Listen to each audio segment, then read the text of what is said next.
Hola, ¿qué tal? Y bienvenidos a Da Igual la Pelota. Seguimos con esta serie de vídeos repasando el mercado de fichajes de los clubes top de Europa. Hoy nos toca hablar del Manchester City y para ello lo comentaremos con Miguel Ruiz. ¿Qué tal, Miguel?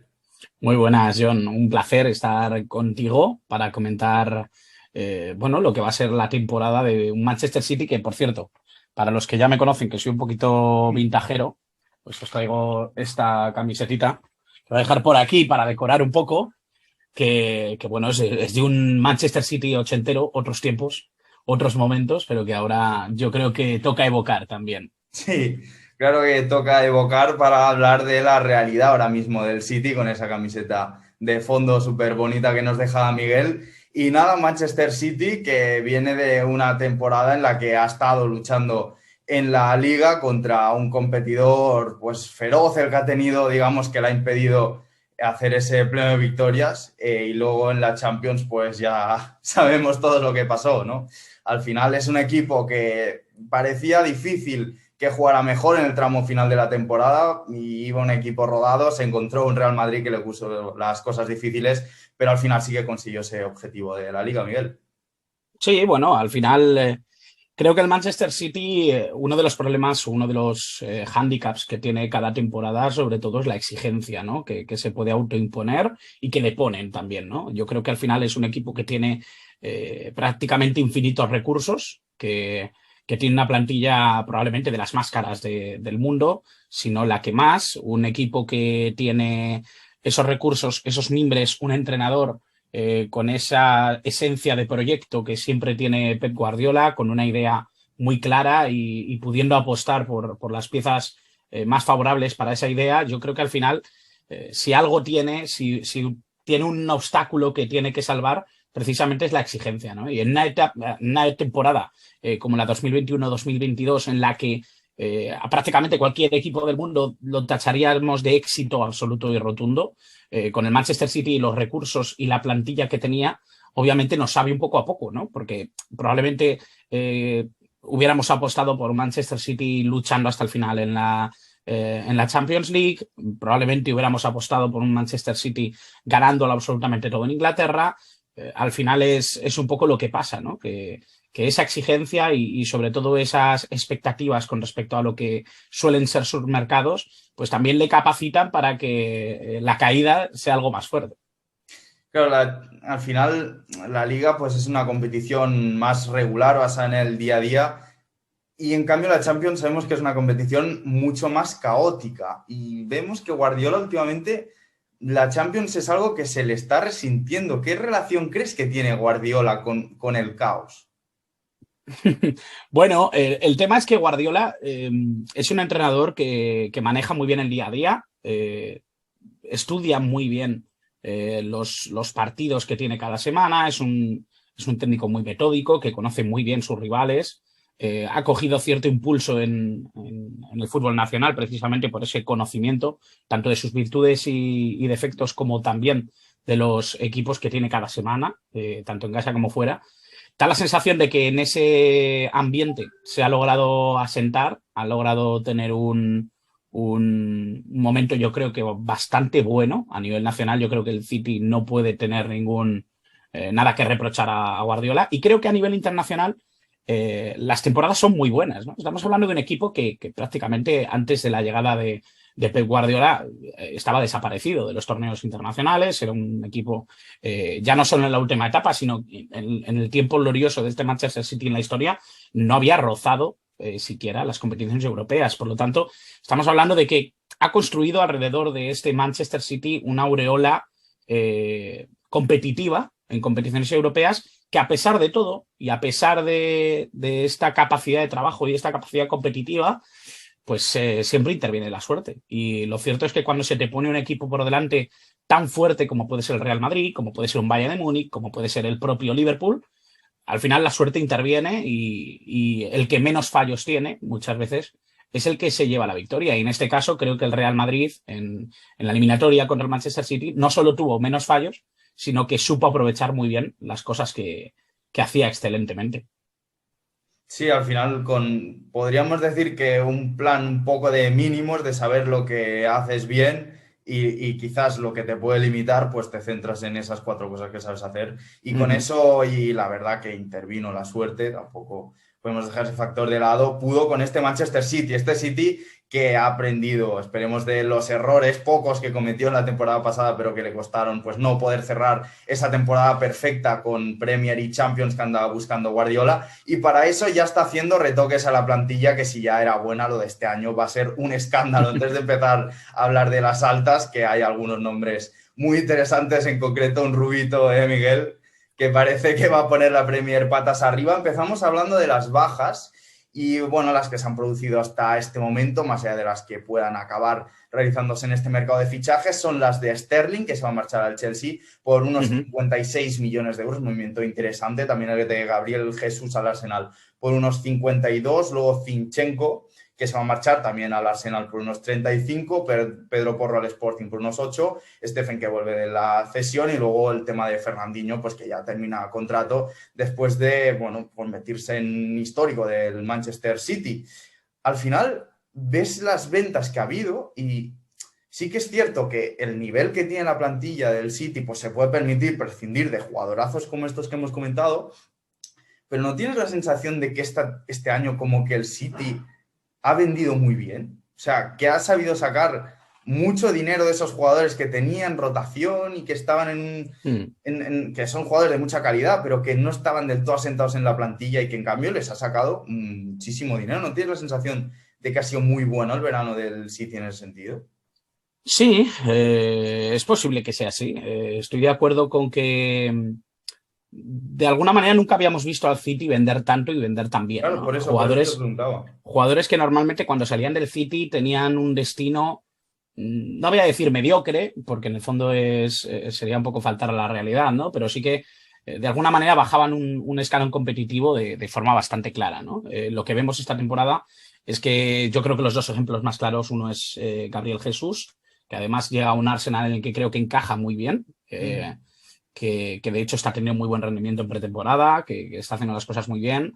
Yo creo que también el caso de Sterling, llegando a un Chelsea que creo que va a competir por todo de nuevo en esta temporada, es otro de los ejemplos. Zinchenko también al Arsenal. Yo creo que al final lo que demuestra esto es que Guardiola de alguna manera sí que tiene la intención de dar una vuelta de tuerca a lo que ya tenía, ¿no? A lo que ya hacían. Ya no tanto a nivel de hacer un cambio profundo en la plantilla, pero sí que tener piezas de alguna manera que le generen más confianza, ¿no?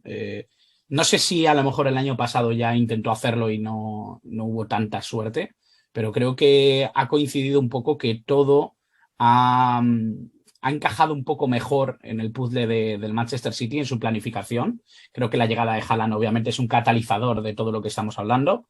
Al final, que llegue Erling Braut Haaland ha movido el resto de piezas. Creo que la llegada de Julián Álvarez también de alguna manera modifica un poco los planes con respecto a jugadores que solían partir como teóricos suplentes detrás de Haaland. Sí, también es cierto que sí. esa posición de 9, que de alguna forma no tenían dueño claro, sí que iban pasando jugadores según el planteamiento, Eso ahora es. mismo tiene un dueño absoluto, y un dueño absoluto requiere un jugador que sea como el más suplente de 9, que ahí me encaja más también. Sí, el tema es que Julián Álvarez al final es un futbolista bastante hecho en Argentina, un jugador que en River Plate ha hecho muy buenas cosas, que ha demostrado que tenía capacidad de desarrollo. Yo no sé si en el Manchester City va a tener esa capacidad de encaje, tengo bastantes dudas. De hecho, creo que la libertad que requiere a lo mejor Julián Álvarez para dar su mejor fútbol con el Manchester City pues lo va a tener un poquito más difícil. Pero sí, obviamente, Erling Braut Haaland definía una posición de 9 que siempre ha estado más dispersa, que han ocupado en la pasada temporada jugadores como Sterling, jugadores como Foden. Ha jugado ahí prácticamente, creo que Kevin De Bruyne también jugó como falso 9 en algún momento. Bernardo Silva también. Bernardo Silva. Es que al final prácticamente todos los jugadores en eficiencia de ataque han pasado por esa posición, y creo que al final eran movimientos esperados. El movimiento de Haaland yo creo que era muy esperado, pero creo que el City está haciendo algo muy parecido a lo que se le está viendo también al Paris Saint-Germain, que es fichar con algo más de cabeza, intentando fichar sobre todo en zonas en las que necesitaban reforzar y con perfiles quizá un poco más futbolísticos, tácticos, que correspondientes a un nombre. Creo que en ese sentido creo que el mercado está siendo muy inteligente.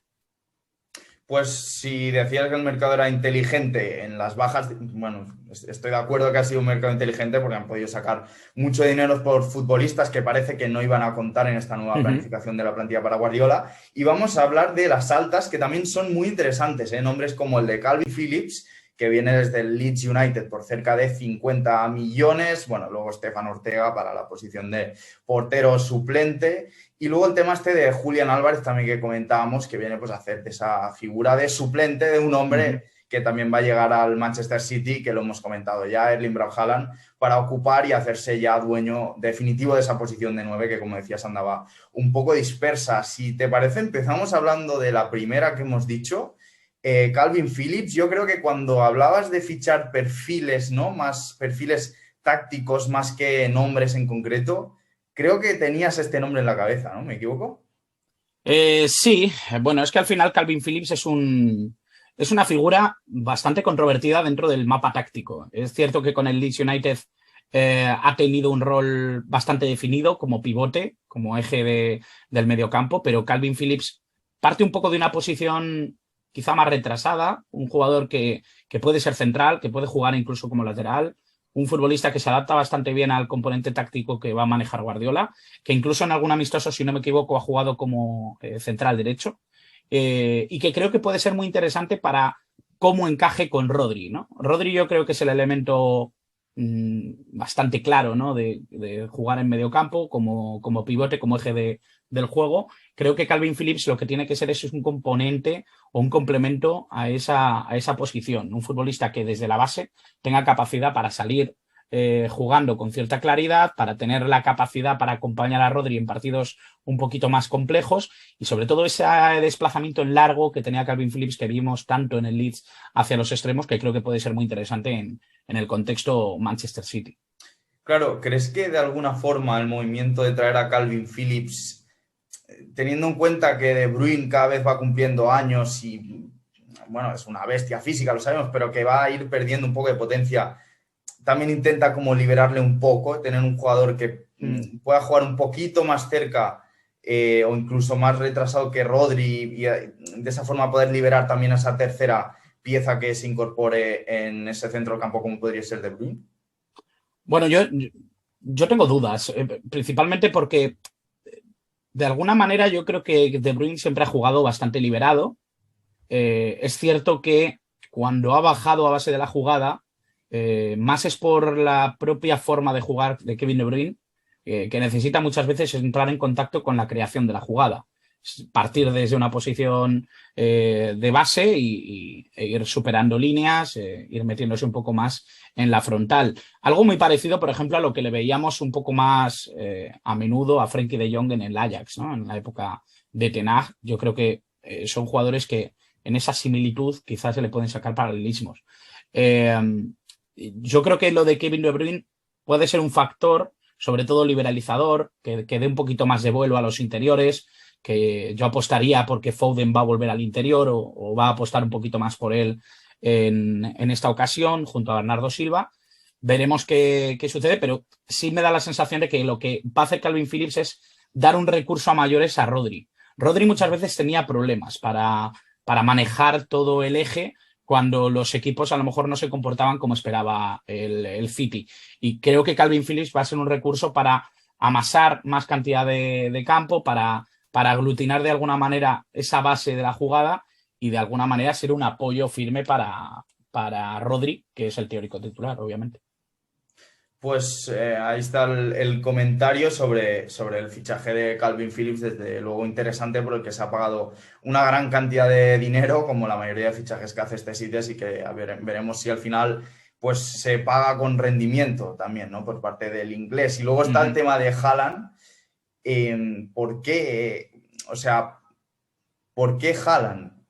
Quiero decir, sí que es un fichaje obvio para casi cualquier equipo que se lo pueda permitir, pero siendo Guardiola, ¿qué idea crees que tiene con él? Bueno, para empezar, yo creo que Haaland es un delantero muy completo que juega en diferentes zonas y que lo ha demostrado en prácticamente todos los equipos en los que le hemos visto, ¿no? Lo ha demostrado en Noruega, lo ha demostrado en el Dortmund. Yo creo que al final es un futbolista que juega como 9, es un futbolista que corresponde al arquetipo del delantero centro, esto es innegable, pero obviamente también tiene ciertas cuestiones que casan bastante bien con cómo entiende el 9 Pep Guardiola. No voy a decir que ha tenido delanteros de este estilo en muchas ocasiones. Quizá el más parecido ha podido ser Robert Lewandowski en su etapa en el Bayern de Múnich. Un delantero que no tiene la necesidad de intervenir en la construcción de la jugada, pero que tiene capacidad para hacerlo. Erling Braut Haaland ha demostrado en el Borussia Dortmund que es completamente independiente. Es cierto que le hemos visto aprovechar jugadas de gol muy características, de pase hacia el área y remate, domina todo tipo de recursos de finalización, pero es que además tiene esa capacidad para ser autosuficiente, incluso fuera del área. Es un futbolista que tiene un control orientado brutal, que tiene una capacidad para construir espacios enorme por su físico también. Yo creo que al final es un futbolista que casa bastante bien con la voluntad que puede tener Guardiola de un delantero que no solo sea una pieza rematadora, sino que también se involucre cuando haga falta en ese juego de 3/4 que siempre ha sido tan importante en el City, ¿no? Que al final... ¿quién juega en 3/4 en el City? Prácticamente 5 jugadores todos los partidos. Es fácil meter a los 2 extremos, a los 2 interiores, al propio delantero centro que suele ser, o la pasada temporada era un jugador que era casi un media punta. Al final son 5 o 6 jugadores los que intervienen en una zona de 3/4 y creo que Haaland de esta manera se va a poder acoplar a esa zona cuando lo necesiten y cuando no va a ser un elemento rematador que no han tenido hasta ahora. De alguna forma, o sea, cuando el plan le funciona a Guardiola, pues evidentemente tener una figura como Haaland al final no es más que un potenciador de ese plan que lo puede elevar a otro nivel. Pero ¿no crees que también la idea de Guardiola con Haaland está en tener a un tío, sobre todo en contextos Champions, que cuando no te funcione el plan sepa sacarte algo de la nada y salvarte el partido, y en esos contextos de caos que comentábamos, saber adueñarse de ese caos cuando el plan no funciona? Sí, tampoco creo que no lo tuviera hasta ahora. Tenía jugadores como Kevin De Bruyne, como Mahrez, como Phil Foden, que eran jugadores que ya te conseguían eso, ¿no? Quizá lo que no tenía era un jugador que si llegaban 5 balones al área, 2 fueran a la red. Y eso es algo que el City ha echado de menos incluso en Liga.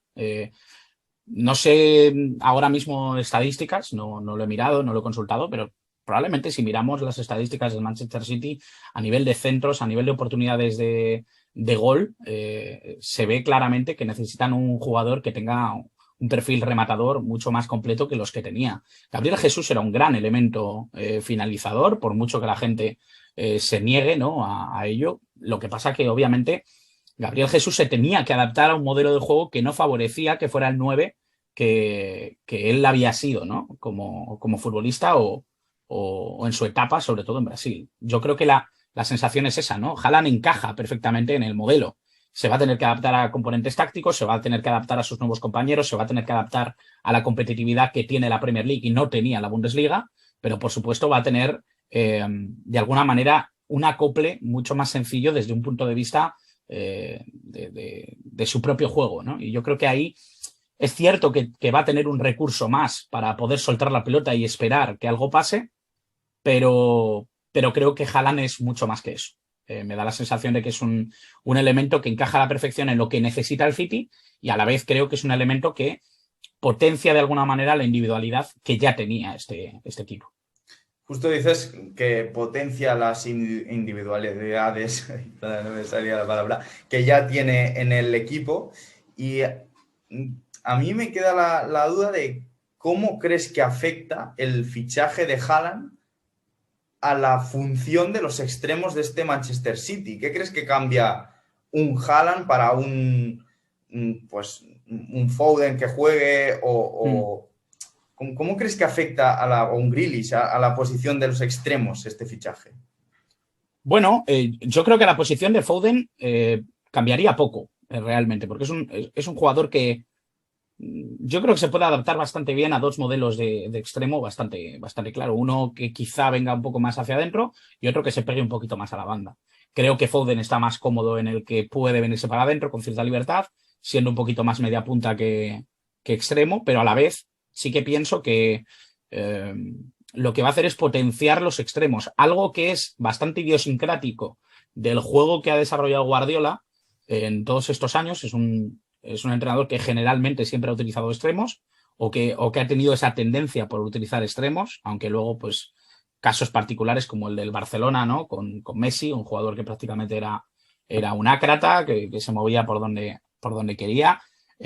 Guardiola y el juego de posición de alguna manera exigen que haya jugadores que abran el campo.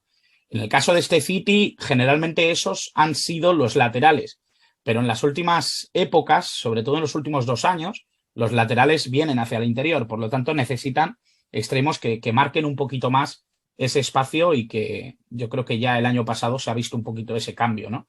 Creo que Grealish puede sufrir un poquito más, es un jugador que para mí es un media punta que juega en banda, que no es lo mismo que un extremo, pero creo que potencia a jugadores como Mahrez. Creo que la venta de Sterling, por ejemplo, de alguna manera sí que es un apoyo enorme a Mahrez, a Riyad Mahrez. Creo que al final sí que estamos ante una decisión. Si tú eliges a Mahrez para quedarse en tu equipo, para ser un teórico titular, porque partiendo de la realidad, creo que en la banda derecha es quizá de las mejores opciones que tiene este Manchester City si lo que quiere es profundidad. Es justo Eh, eso. Justo eso. me da la sensación de que a Mahrez le beneficia mucho la llegada de Haaland. Va a tener, para empezar, un destino hacia los balones que pueda poner desde la banda, y luego va a tener un elemento que va a poder cuajar bastante bien una pared, un seguir una jugada dentro del área, algo que muchas veces a City le sobraba. Le sobraban pases dentro del área. Va a llegar un momento que alguien tiene que tirar. Haaland yo creo que no va a dudar, y en ese sentido creo que se van a terminar Ese jugadas tipo que de jugador, antes ¿no? se perdían. Sí, sí. También es un jugador que con todo el foco y todo lo que conlleva, también puede liberar de alguna forma los extremos por la mera atención que se le tiene que prestar a un jugador Eso como él. es, eso es. Pasándolo a consideraciones más de forma global de la plantilla, estos son los movimientos que se han producido hasta Ujú. ahora. Creo que el City se ha movido rápido y que ha definido ya bastante su mercado. No creo que se produzca ningún bombazo en lo que queda de mercado, pero sí que me gustaría preguntarte si crees que le falta algún perfil por incorporar, o si crees que hay algún jugador que sobra y que no va a tener apenas minutos y crees que debería salir del equipo. ¿Cómo ves la configuración? ¿Queda algo por hacer todavía? Mm, yo creo que, a ver, si tengo que apostar por una incorporación más, diría que el lateral izquierdo. Creo que la salida de Zinchenko deja algo vacía esa zona. Parece que suena mucho Cucurella, Mm. que estaba, que estaba prácticamente hecho, por lo que se decía, que Cucurella era el elegido. También se habló bastante de Guardiol, que es el croata, un futbolista que ya dejó muy buen rendimiento en las últimas 2 temporadas, un futbolista muy joven que puede jugar como central izquierdo y que puede jugar también como lateral izquierdo. Algo parecido a lo que le ha pasado a Cucurella en el Brighton, un Sí. jugador que ha brillado mucho en Liga Española como lateral, carrilero, pero que en el Brighton de alguna manera se ha podido adaptar a un modelo de 3 centrales con cierto vuelo, con cierta facilidad para jugar en el central izquierdo, y creo que puede encajar bastante bien en lo que necesita ahora mismo el City. Principalmente para liberar a Joao Cancelo, que creo que es un jugador que debería adaptarse cuanto antes a la banda derecha. Creo que potencia muchísimo el juego exterior de Guardiola, y creo que Kyle Walker para grandes citas a veces se queda un poco corto. No sé lo que va a pretender también Guardiola de cara a esta temporada tácticamente. No sé si va a mover esa línea de 3 o de 4 defensas. Veremos qué sucede. Puede ser un 3+2 con carrileros, o puede ser una línea de 4. Dependiendo de eso también puede encajar un poco más Kyle Walker o menos, ¿no? O la figura de Guardiol, Laporte, jugadores que creo que todavía tienen mucho que decir en este City. Me da la sensación de que si habláramos de una posición, para mí claramente tiene que ser la del central izquierdo, sobre todo lateral izquierdo. Pues así quedaría la configuración de la plantilla con esa posición que le queda para reforzar al Manchester City, que es el lateral izquierdo después de las bajas que se han producido. Entonces, con esta plantilla y con todo esto que hemos comentado, empezabas el vídeo diciendo que el principal enemigo de este Manchester City, al que cada temporada le damos por invencible, porque es la sensación que nos da, es Tiene que serlo, es así. es la propia expectativa y las exigencias que le ponemos al equipo. Te voy a preguntar eso, ¿qué exigencia tiene este Manchester City? Supongo que la misma que el año pasado, la misma que hace 2 y la que tendrá el año que viene. Exactamente igual, de ganarlo absolutamente todo. Esa es la exigencia que tienen que tener. Obviamente uno sabe que cuando un equipo es capaz de ganarlo todo, como hiciera el Barcelona, como hiciera el Bayern, como podría hacer el Real Madrid, es que hay que ser muy brillante, ¿no? Para conseguirlo. Hay que ser muy, muy bueno. Es muy difícil que un equipo lo gane todo, pero sí que se le puede exigir a un equipo que gane todo. El Manchester City es un equipo al que se le puede exigir que gane todo porque tiene plantilla para ello, porque tiene entrenador para ello y porque tiene proyecto para ello. Se le puede exigir. Sabemos que quizá o muy probablemente no lo gane todo. Y si lo gana todo, nos sorprenderá por lo difícil que es ganarlo todo, pero no porque no pudiera hacerlo por plantilla. Creo que es un equipo al que se le tiene que exigir cada temporada ganarlo todo, como se le tiene que exigir a otros grandes equipos, no solo al Manchester City, pero la sensación es esa, ¿no? Tiene que discutir por todos los títulos y para mí ya de plano, como plantilla, es quizá el equipo más potente que hay en el mundo ahora mismo. Seguramente sí, con este equipo tan potente el que dispondrá Guardiola. Quiero que ya te pongas en mentalidad del año que viene, te imagines que llega un partido grande y que tienes que poner a los 11 tíos con este plantillón que cuesta bastante, que pondrías de titular, no tiene por qué ser el que pondría Guardiola, ¿eh? El que pondrías tú como titular teniendo en cuenta las altas y las bajas que hemos comentado. Bueno, pues sería bastante sencillo, sobre todo porque no ha llegado todavía Cucurella. No sabemos exactamente quién ocupará el lateral izquierdo. Si llegara un jugador en el lateral izquierdo, yo pondría a Cucurella como lateral izquierdo y Cancelo en la derecha, pero te lo canto un poco más o menos como lo pensaría. En portería creo que es Ederson un fijo, banda derecha sería Kyle Walker o Cancelo en el caso de tener un lateral izquierdo, Rúben Díaz central derecho. Tengo dudas con el central izquierdo, no sé si sería John Stones o Aymeric Laporte, y en el lateral izquierdo para mí sería o Cucurella o bien Cancelo si no ha llegado. Media sería Rodri, sin ninguna duda, Kevin De Bruyne, Bernardo Silva, y arriba Haaland. Por izquierda pondría a Phil Foden, por derecha pondría a Ryan Varez. Esa es un poco mi propuesta, creo que es el 11 más equilibrado dentro de lo que es la propuesta, sobre todo de Guardiola, y dentro de lo que puede haber sido su dibujo más habitual la temporada pasada. Madre de Dios, da mucho miedo este 11 y no solo da miedo el 11, sino también si miras al banquillo, la verdad que le ha quedado al City un equipazo tremendo. Pues bueno, lo disfrutaremos el año que viene, será una temporada espectacular porque todos los equipos se están reforzando mucho, este Manchester City también. Así que hasta aquí el vídeo, hasta aquí este repaso del Manchester City para la temporada que viene. Muchas gracias, Miguel, por pasarte por el canal. Un placer absoluto hablar de fútbol y un placer absoluto pasarme por aquí para hablar de este equipazo. Pues eso, un equipazo el Manchester City que veremos cómo le va la temporada que viene. Pues nada, hasta aquí el vídeo, espero que os haya gustado mucho y seguimos con esta serie repasando los siguientes equipos de Europa, así que estad atentos porque iremos subiendo las novedades. Así que hasta aquí el vídeo de hoy y nos vemos en el siguiente. Adiós.